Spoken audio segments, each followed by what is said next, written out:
આજે આપણે સબ્જેક્ટ અને વર્બ્સ વિશે જાણીશું. Let us learn about subjects and verbs.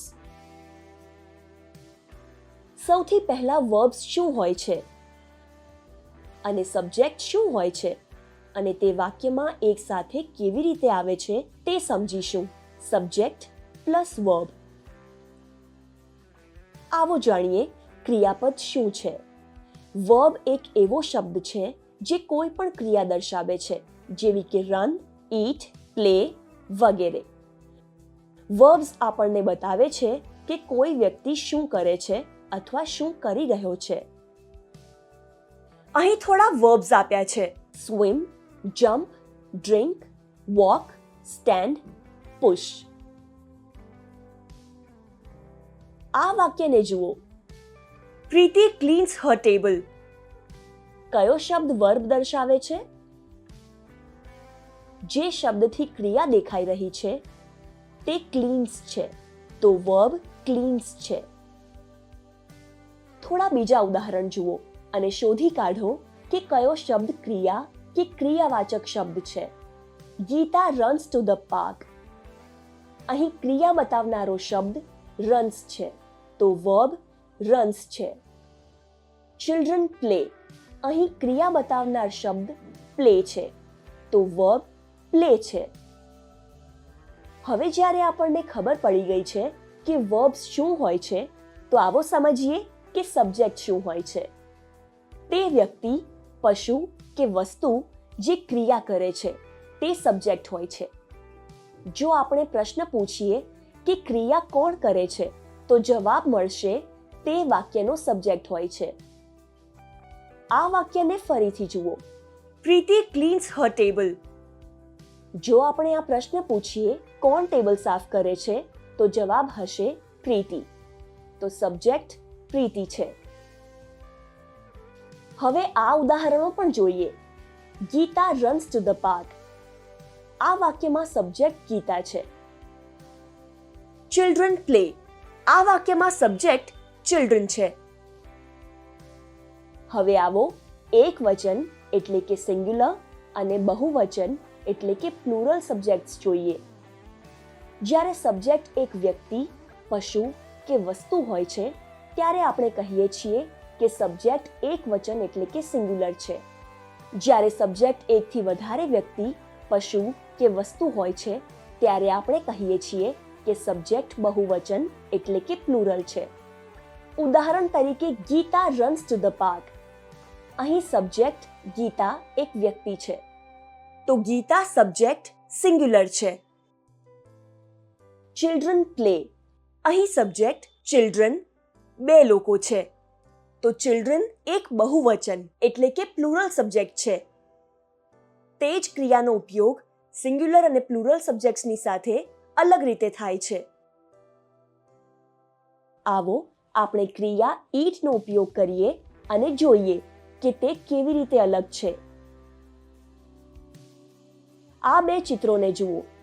પહેલા ચિત્રમાં એક છોકરો છે અને બીજા ચિત્રમાં બે બાળકો છે. તેનો અર્થ કે પહેલા ચિત્રમાં સબ્જેક્ટ એક વચન એટલે કે સિંગ્યુલર છે, જ્યારે બીજા ચિત્રમાં સબ્જેક્ટ બહુવચન એટલે કે પ્લુરલ છે. આવો આ ચિત્રો માટે ઈટ વર્બનો ઉપયોગ કરીને વાક્ય બનાવીએ. પહેલું વાક્ય. The boy eats fruits. અહીં eat verb છે. અહીં eat વર્બમાં s જોડવામાં આવ્યો છે. બીજું વાક્ય. Children eat fruits. અહીં eat વર્બનો ઉપયોગ s જોડ્યા વિના કર્યો છે. તો જ્યારે સબ્જેક્ટ એક વચન એટલે કે સિંગ્યુલર હોય છે, ત્યારે વર્બની સાથે હંમેશા s જોડવામાં આવે છે. અહીં થોડા ઉદાહરણ આપ્યા છે. The boy eats fruit. Riya dances well. This dog runs fast. જ્યારે સબ્જેક્ટ બહુવચન એટલે કે પ્લુરલ હોય છે, ત્યારે વર્બનો ઉપયોગ s જોડ્યા વિના કરવામાં આવે છે. અહીં થોડા ઉદાહરણ આપ્યા છે. The boys eat fruit. The girls dance well. Dogs run fast. Subject નાઉન્સની જગ્યાએ પ્રોનાઉન્સ પણ હોઈ શકે છે. પોતાના વિશે વાત કરવા માટે હું, એટલે કે નિશા આઈ સર્વનામનો ઉપયોગ કરું છું. પોતાના ભાઈ વિશે વાત કરવા માટે હું હી નો ઉપયોગ કરું છું. પોતાની મિત્ર નીલમ વિશે વાત કરવા માટે હું શી નો ઉપયોગ કરું છું. એક કૂતરા વિશે વાત કરવા માટે હું ઇટ નો ઉપયોગ કરું છું. નીલમ અને મારા વિશે વાત કરવા માટે હું વી નો ઉપયોગ કરું છું.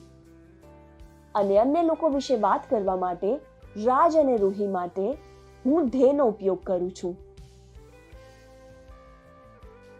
તો પ્રોનાઉન્સ છે આઈ, હી, શી, ઇટ, વી, દે અને યુ. આઈ, હી, શી અને ઇટ એક વચન એટલે કે સિંગ્યુલર પ્રોનાઉન્સ છે, કેમ કે તે એક વ્યક્તિ, પશુ કે વસ્તુનું પ્રતિનિધિત્વ કરે છે.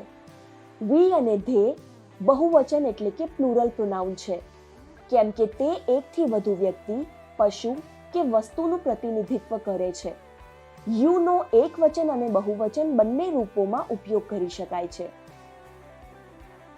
હવે જોઈએ કે પ્રોનાઉન્સ વર્બ્સની સાથે કેવા ઉપયોગમાં આવે છે.